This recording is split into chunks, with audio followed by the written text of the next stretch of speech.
it's Cara here. Welcome back to my channel. Today I am working in my Dina Wakley ledger journal for another Friday art escape. This journal is made of 180 GSM smooth paper and it is 12 by 7.5 inches. The paper is very nice and it's a print or copy of ledger journals, which is that lovely writing, script writing in the background that you can see. So if you haven't got your hands on one of these journals, I recommend trying it. They're beautiful to work in.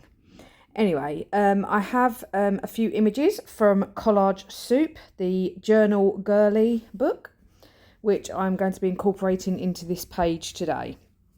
I'm using Finendo acrylics, I believe they're called. I use them in blue and white to start with. This is it's just called regular blue actually. There's no special name for this blue, just blue. But it's quite a nice sort of, I don't know, sky, azure blue. I don't know what I'd call it. I'm just going to dry that with my hairdryer so that I can add some layers of different colours that I don't want to make mud when I mix them together. So I've just used a relatively dry brush to kind of swoop the paint across my page diagonally. I kind of know roughly where I want to put the images of the girls. So that's why I've done my paint that way. I want to leave some, I'm going to call it white space. Obviously it's the ledger in the background, but I do want to see some of that. So I've just added some more of that blue with a bit of water, and I'm doing a bit of reductive stenciling just with the same colour blue, just to get me a bit of texture in my background. This stencil is a cheapy stencil that I believe I got from either Michael's or Joann's when I was in America last year. It came on a little bundle, on a little clip thing, about 10 others. I call it dotted lines, but yeah, unfortunately I don't have a brand or manufacturer for you to look up. So I just add that reductive stenciling in 3 places across my page, just to give that little bit of texture in the background, as I said. And then I'm giving it a bit of a blitz dry with my hairdryer again. I am now just cleaning my stencil. I normally have a use it up journal. If you don't know what a use it up journal is, it is basically a journal where I do things like this. So clean my stencils, as you can see that lovely stencil texture that came off on that piece of paper. I also sometimes use it as a palette, but if I've got spare paint on my palette or spare stencil or texture paste, I just pop it in that journal and it gives me part of, if not all of a background for future use. So now I've got this stencil, which is a paper artsy stencil designed by Tracy. It is PS234. Well, what you see is half of PS234 because I've cut them to make them easier to transport. As I moved to Morocco from the UK, I didn't have that much space, so I tried to cram in everything I could that I wanted and therefore cut some of my stencils. So that's a lovely like dotted line stencil, and I'm now adding a little bit of water to what's left on the stencil to try and give it like a little bit of a negative stencil print. But here in Morocco it is quite warm, and therefore that didn't really work as the paint had already dried on my stencil. So instead I grab back that piece of use it up paper and I clean it off on there. Now I'm just using my fingers to add in a bit of that orange and a bit of vermilion, so orange and a bit of red, with my finger up and down the page, keeping all the movements going up and down my page. And then I kind of wipe a little bit of that off with a baby wipe just to make it more sort of, I'm going to say grungy.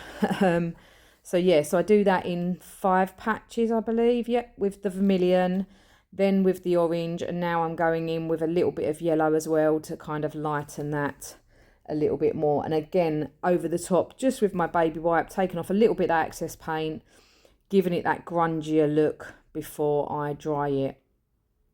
I also remove any excess paint from the spine there, just because too much paint in that spine, it gets a little bit claggy, is that a word? And can cause the pages to stick together.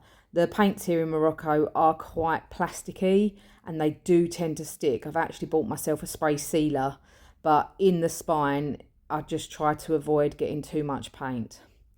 So here I am with another stencil. This one is a Ranger stencil. It's a Dina Wakley media and it's called Marks.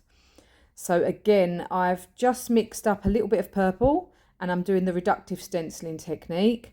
So pop the stencil on and then, pop the paint on, pop the stencil on top, go through with a damp baby wipe and pull some of that paint off. I would recommend making sure your baby wipe is not sopping wet because it will go through. I squeeze my baby wipes into a piece of kitchen roll just before I use it to get some of that moisture out of the baby wipe, so I've got a bit of a drier wipe. But again, keeping all those movements going up and down my page to keep that flow the same. And then there I am again, just blitz drying it with a hairdryer. I don't have my heat tool here. I'm hoping to grab it when I pop back to the UK. Now, because I've got some purple on my palette, just add a little bit of water and create a little bit of splatter, just so that the colours are quite cohesive there, matching in with the background colours. A little bit of purple splatter matches with the purple in the background. And then I'm just drying it off. I also used my paper towel roll there, as you can see, just to take off some of the water that sits on the top, and then drying it again with my heat tool. I'm doing this because, as you can see, I want to lay my images back down, and here they are, these three beautiful girls from the journal Girly collage book. I'm looking at the colours in them and seeing if I should add anything else, and I believe because that girl has got some, like, I'm going to call them etching style lines in the background. Yeah, I thought so. I decided to grab out the lamp black and just an old store card and do myself some lines to help with the grungy feel and also to tie in with the lines that are in the back of those images there. I think I do a bit of cross hatching with them rather than just lines. I believe I go back in because in the images they are sort of cross hatched rather than just lines. I'm hoping I do that now that I've said it. Oh, perhaps I don't. Perhaps I already did. I'm not sure. Anyway, there's my use it up bit of paper again, just to scrape off that excess black paint. And here I go again, because I've got the black on, popping a little bit of water on there to add some black splatter. I will dry that, and just if there's any that are too big like those ones, although I feel I made it a little bit worse, but it all adds to the background, and some of that will get covered up with my images anyway. I do try to sort of clean them, or as I've just said, make them worse. There I go again with my kitchen roll, just taking off some of that water yet again and making sure that my images, my background, sorry, is dry before I lay my images down.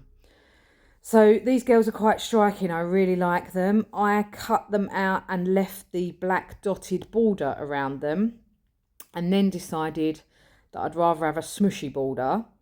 So I've grabbed out my Stabilo All pencil in black and I draw around the edge, and then that piece of what looks like kitchen roll is just a white baby wipe, and I just use my finger to smudge that Stabilo All around the edge to give me a nice soft line around where those dots were.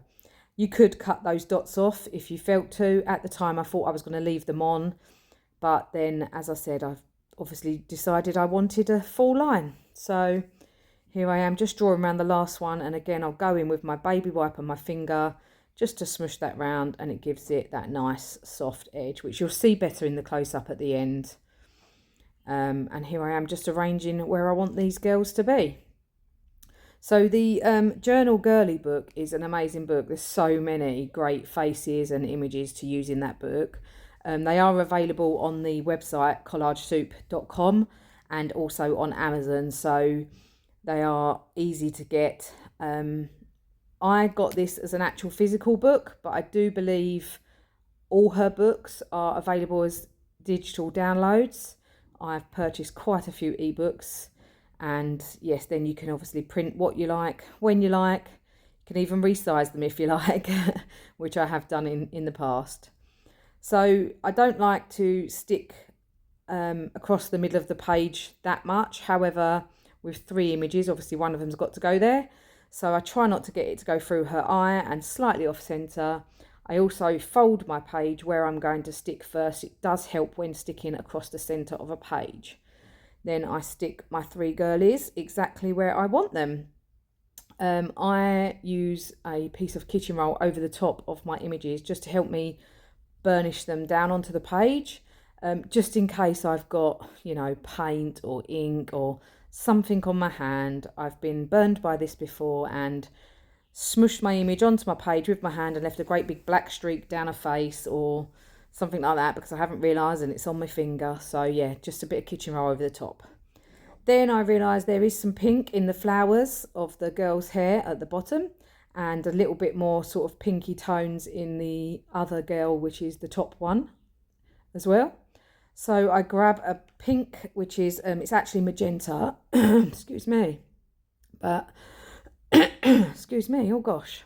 It's actually a magenta, but what I've done is I've added a little bit of white paint to it just to make it a little bit paler so that it kind of mirrors those flowers in that girl's hair. And I've done the same up and down motion with a dry-ish brush just to add the pink in to look like it was there before I stuck the images on. I've also gone over the top of the collage images in some places so that it kind of brings the whole page together.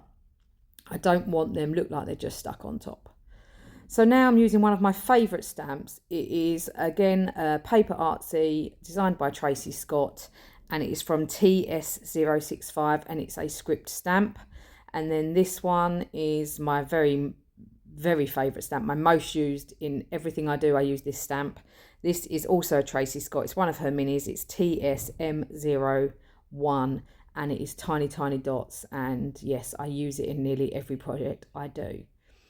So I think that's about it. There we go. I hope you enjoyed this, and if you did, please give me a thumbs up and consider subscribing. There's a few little close-ups for you, and I hope to see you again soon for your next edition of Friday Art Escape.